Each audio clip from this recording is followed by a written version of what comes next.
네, 오늘은 성령 강림 후 이제 마지막 주가 되고요. 그리고 왕국주일이 됩니다. 왕국주일은 강림절, 대림절 바로 전주일이 돼요. 다음 주가 대림절 시작입니다. 이거는 우리가 이 왕국주일이라고 지키는 것은 그리스도가 왕이심을 고백하고 또 기념하는 주일로 우리가 지켜지게 됩니다. 2024년도 지금까지 달려온 우리 모든 성도들의 삶이 그리스도께서 왕되심으로 온전히 완성되는 삶이 되시기를 주님의 이름으로 간절히 축복합니다. 우리 전후 좌우에 계신 분들과 함께 인사 나눕니다. 사랑하고 축복합니다. 네, 한 번 더 인사 나누실 때에 당신 덕분에 웃습니다 하고 인사 나눕시다. 당신 덕분에 웃습니다. 네. 감사합니다. 우리 서로에게 웃음이 되어주는 우리 성도들이 되기를 간절히 축복합니다.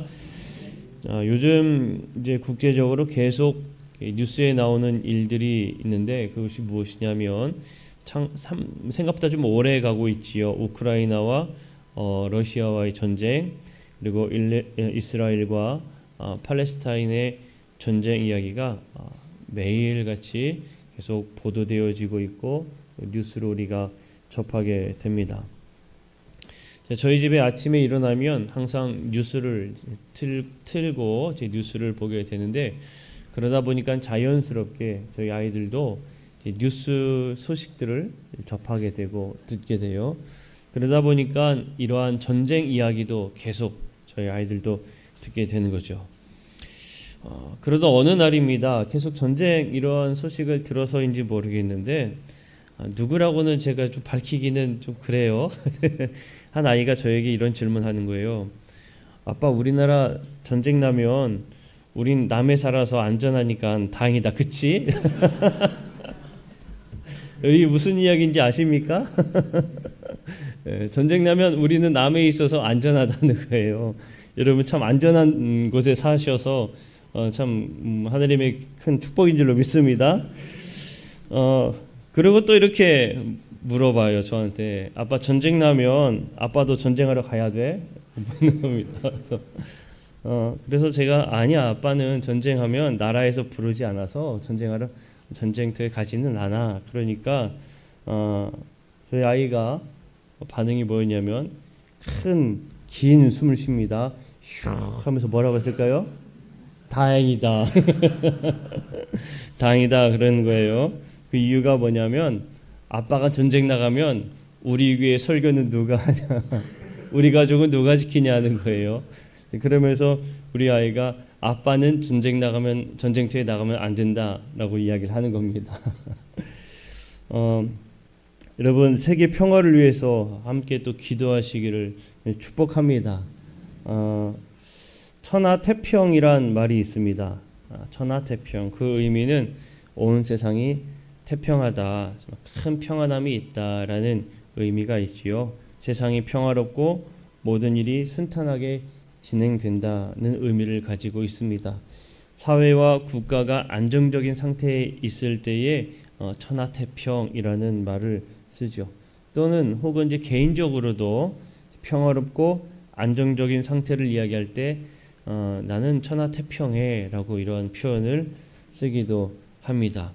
그런데 이 표현이요, 이 표현의 유래는 고대 중국의 철학과 문화에서 비롯되었다고 합니다. 임금이나 지배자의 통치 아래에서 백성들이 평화롭게 살아가는 이상향을 묘사할 때 이 고대 중국의 여러 지배자들이 자신의 통치 기간에 국가가 안정적이었다는 것을 자랑하기 위해서 사용된 말이 천하태평이라는 이야기입니다. 자, 여러분들은 어떻습니까? 여러분들은 천하태평하신가요? 대답이 없으신 거 보니까 그렇지 못하신가 보네요. 자, 인터넷에 보면 삶이 전쟁이다 혹은 인생은 전쟁이다 이것으로 검색해 보면요 상당히 많은 글들을 찾아볼 수가 있습니다. 자, 이것이 시사하는 바가 무엇일까요? 우리의 인생이 천하태평, 평온과 평화로운 삶인 것 같지만 실상은 그렇지 않다는 것을 말해주고 있지요.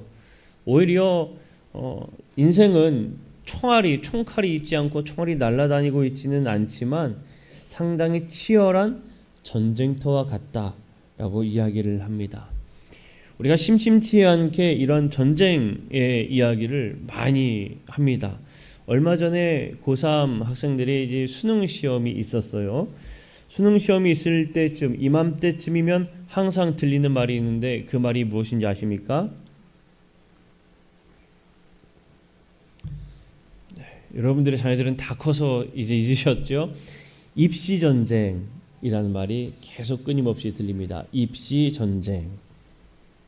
여러분 물건 사러 마트에 가보면요, 또 곳곳에서 이런 문구들을 많이 보게 됩니다. 가격 파괴, 파괴할 것이 없어 가격을 파괴합니다. 가격 전쟁, 이런 글들도 많이 보죠. 농수산물을 열심히 가꾸고 수확하여 이제 팔려면 그것도 어떻습니까? 전쟁이죠. 전쟁터라고 이야기를 합니다. 심지어 밥을 먹을 때에도 어떤 표현을 쓰냐면요, 음식을 먹을 때에 전투적으로 먹어라, 이런 이야기를 하기도 해요. 우리는 총칼이 존재하진 않지만 이미 우리의 삶이 참 전쟁터 같은 그런 인생을 살고 있다라고 말할 수가 있는 겁니다. 자, 이런 세상에서 어떻게 평화를 얻어야 할까라는 거예요. 이렇게 치열하게 살아가고 있는 우리가 어떻게 하면 평화를 얻을 수 있을까? 우린 늘 그것이 고민입니다. 내 삶에 늘 평안이 있기를 바라고 또 평안하기를 바라는 게 우리 모두의 공통적인 바람이고, 또 우리가 완성된 인생이라고 이야기할 때 내 마지막 인생까지는 끝까지 평안했으면 좋겠다는 게 이제 우리의 바람이라는 거죠.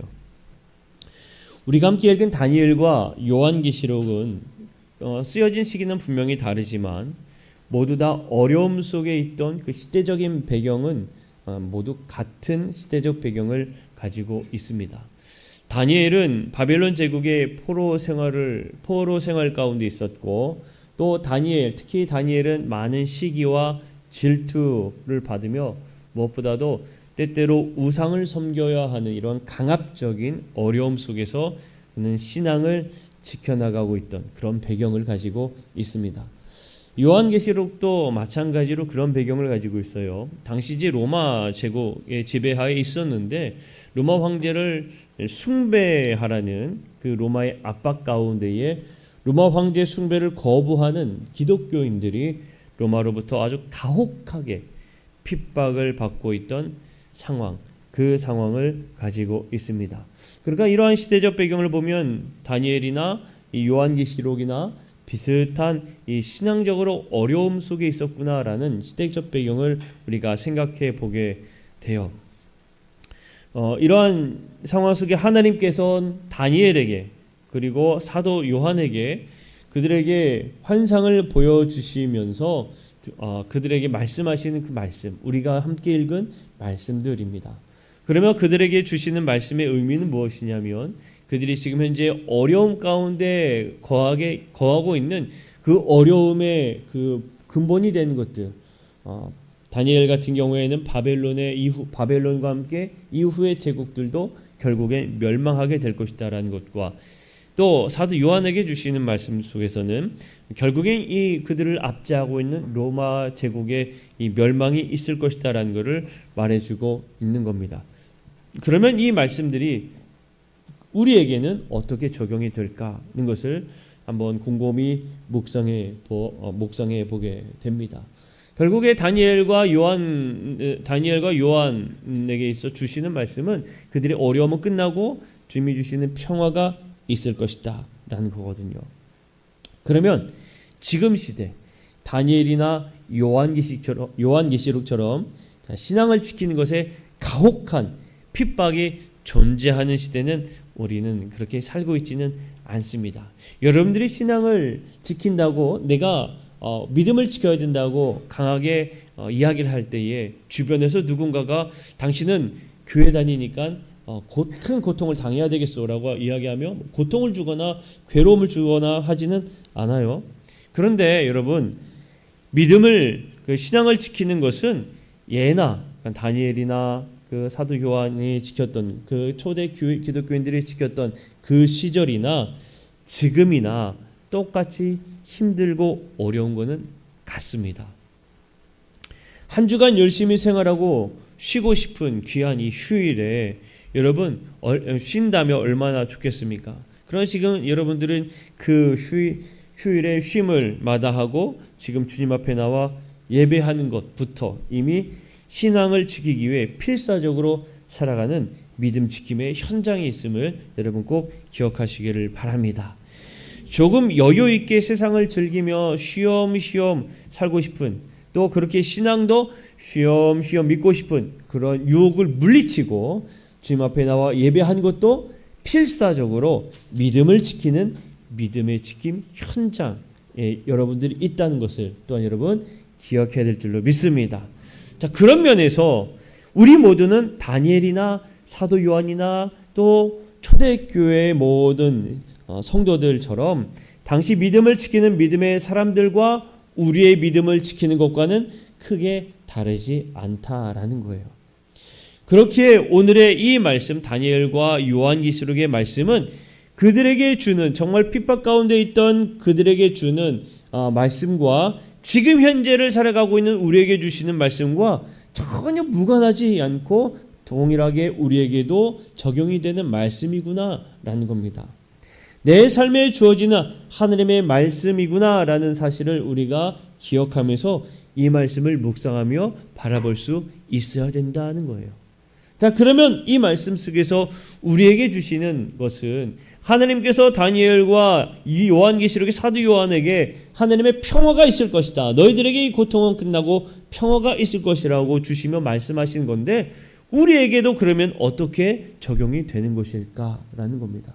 먼저는 우린 이 말씀을 통해 하나님께서는 사랑하는 하나님의 자녀들의 기도에 응답하신다라는 것을 우리에게 말씀해주고 있습니다. 하나님의 사랑하는 자녀들에게 기도에 응답하시는 하나님을 여러분 믿으시기를 바랍니다. 그리고 그 하나님을 만나시기를 축복합니다. 사랑하는 성도 여러분, 하나님께서는 여러분의 기도에 응답하시고 귀를 기울여 주신다는 사실을 여러분 꼭 기억하시고 믿으시기를 바랍니다. 현재 화양감리교회에서 목회하시는 최상훈 목사님이 계세요. 최상훈 목사님의 저서 하나님의 DNA라는 책이 있습니다. 그 하나님의 DNA라는 책에 이러한 내용이 있어요. 한 번은 교회 부목사님들과 사모님들과 함께 목양실에서 회의를 한 적이 있었다고 합니다. 옆방에는 목사님의 아기가 잠들고 있었어요. 근데 갑자기 회의 중에 회의를 열심히 하고 있는데 목사님의 사모님이 황급히 나가서 옆방으로 뛰어가시는 거예요.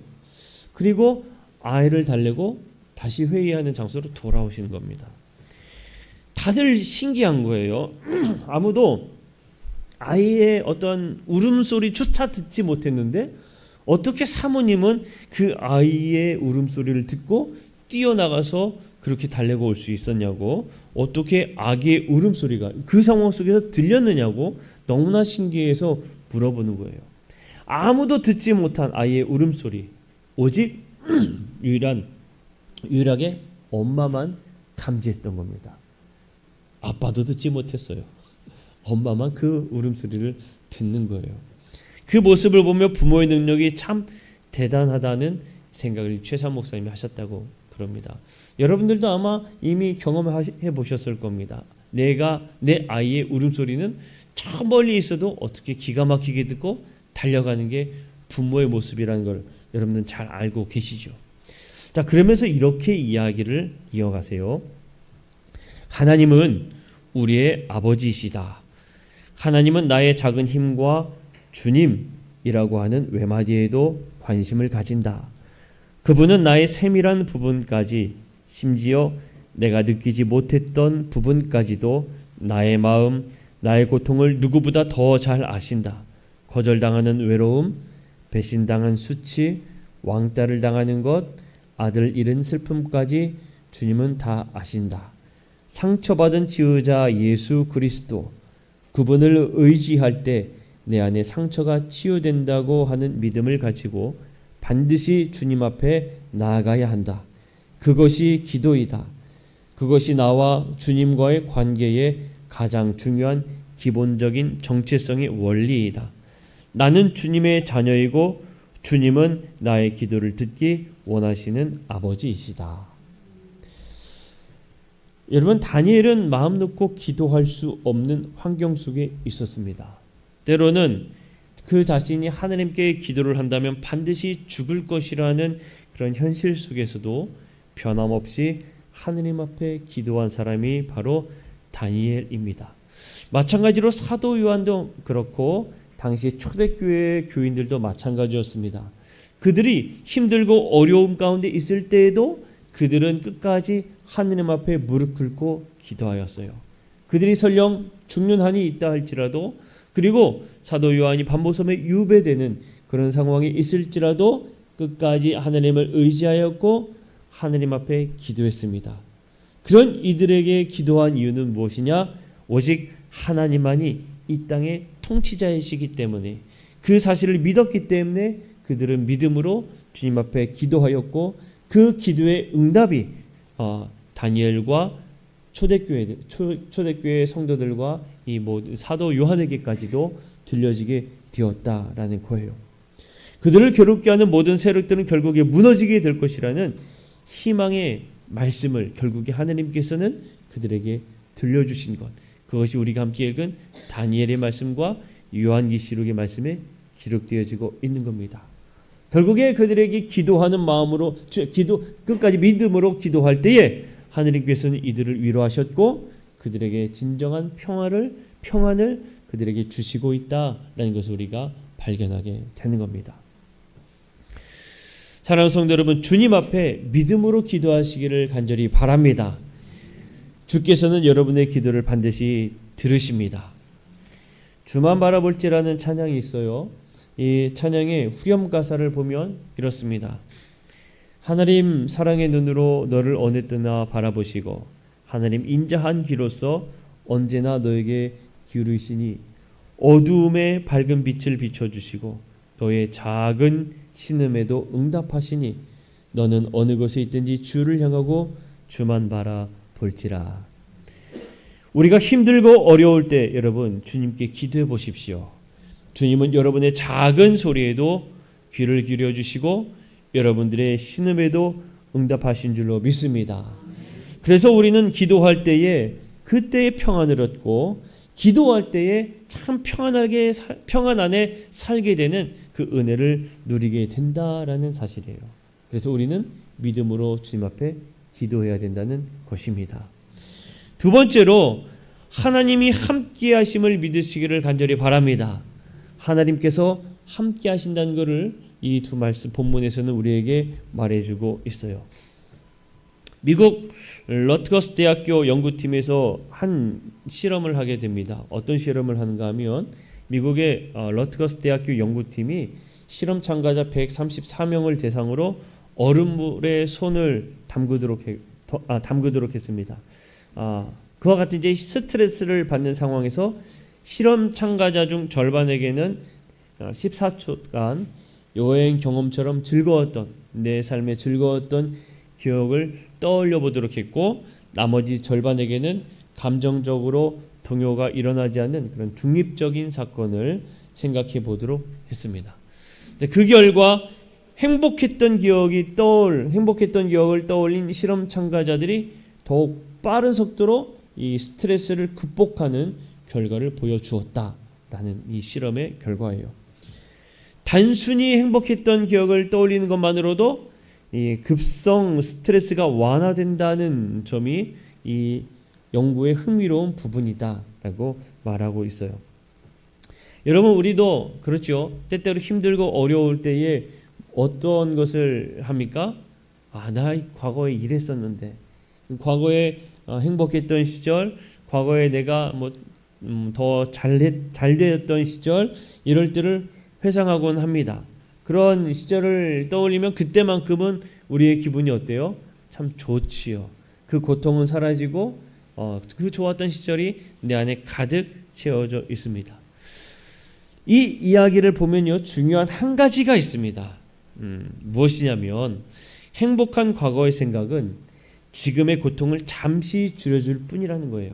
왜냐하면 과거는 과거일 뿐이지 지금 존재하는 것이 아니라는 겁니다. 나를 힘나게 했던 것들은 지금 존재하지 않은 과거의 이야기요 사건이라는 거예요. 그런데요, 오늘 다니엘과 이 요한계시록에서는 뭐라고 이야기하느냐?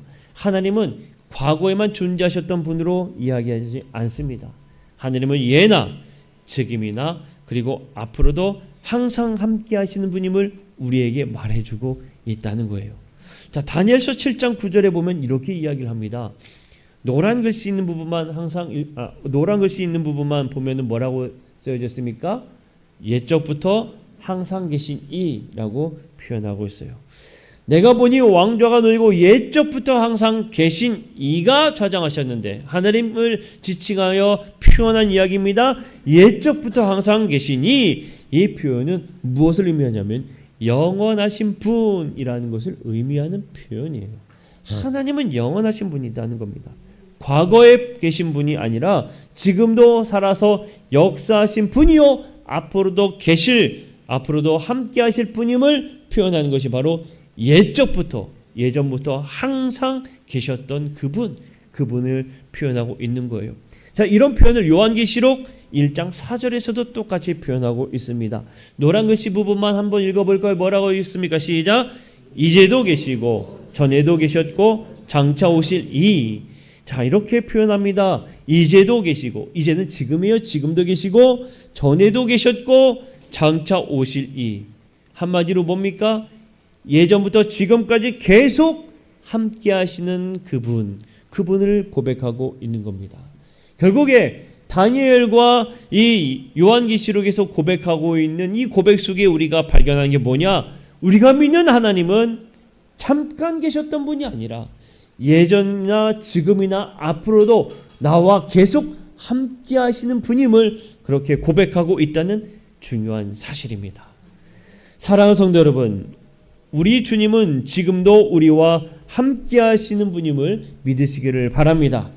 그리고 앞으로도 계속 함께 하실 것이란 사실을 믿으시기를 바랍니다. 그러니 하나님께서 통치하시는 하나님의 나라가 참된 평안이 넘치는 나라가 된다는 겁니다. 예수 그리스도가 왕이신 나라, 참된 평안이 넘치는 그 나라가 됩니다. 우리는 이 나라를 지금도 이루고 앞으로도 하나님이 통치하시는 그 하나님 나라에 가기를 소망하며 살아가야 된다는 거예요. 그러니 하나님이 통치하신 그 나라 안에 우리가 살게 되면 그제서 진정한 평화가 우리 안에 넘치게 된 것이다라는 걸 우리에게 말해주고 있습니다. 자, 말씀을 정리합니다. 사랑하는 성도 여러분, 누가복음 17장 21절에서 예수님께서 말씀하시기를 하나님의 나라는 이미 너희 안에 있다라고 말씀해 주고 계십니다. 하나님의 나라는 이미 우리 안에 있어요. 어떻게 우리 안에 있는 걸까요? 하나님의 그 통치 안에 살아가는 삶이 되어질 때에 우리는 그 하나님의 나라 안에 살아가는 인생이 되어집니다. 하나님께서 우리를 통치하시기 때문에 주님이 주신 참된 평화, 주님이 주신 참된 그 평안, 그것들이 내 삶에 가득 넘쳐나게 되는 줄로 믿습니다.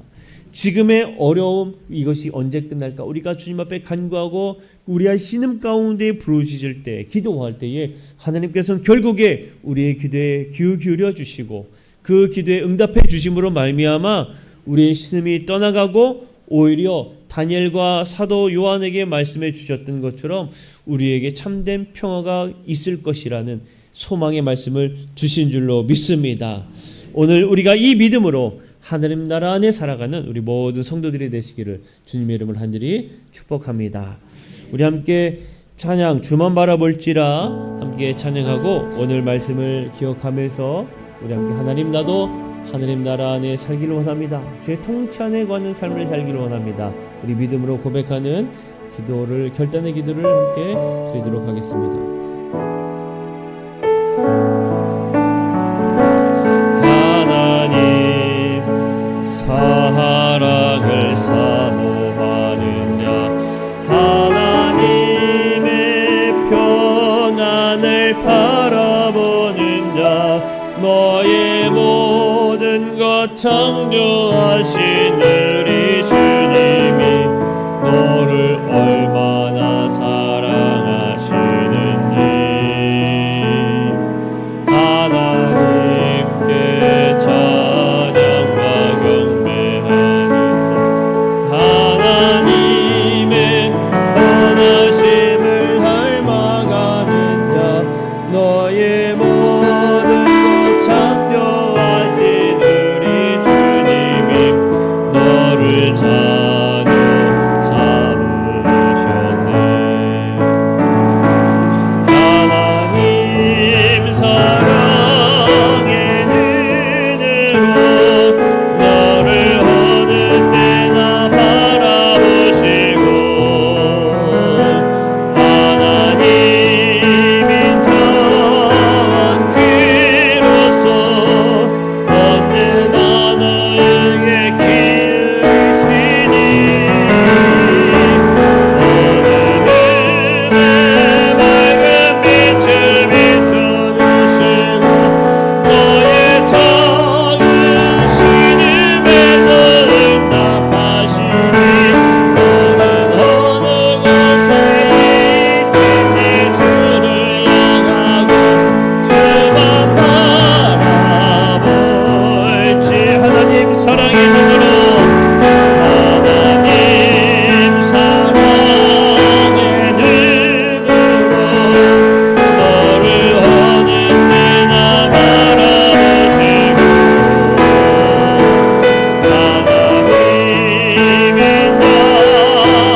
양귀로서 언제나 너에게 기울이시니 오늘은 맑은 빛을 비춰주시고 너의 작은 신임에 너를 응답하시니 어느 곳에 있든지 주를 향하고 주만 바라며 우리 한번 더 고백합니다. 하나님 사랑의 눈 하나님 사랑의 눈으로 너를 어느 때나 바라보시고 하나님인 양귀로서 언제나 너에게 기르시니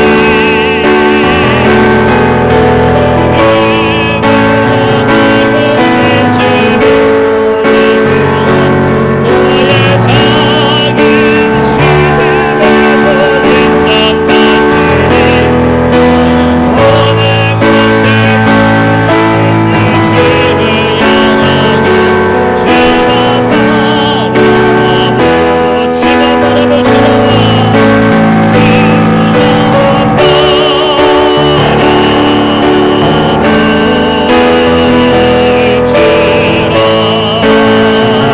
바라보시라 이 시간 말씀을 기억하면서 하나님 우리의 삶이 힘들고 어려움이 있을 때에도 우리가 나의 진정한 통치자 되신 하나님을 믿고 의지하여 그 안에 살아갈 때에 나의 삶이 하나님의 나라가 되고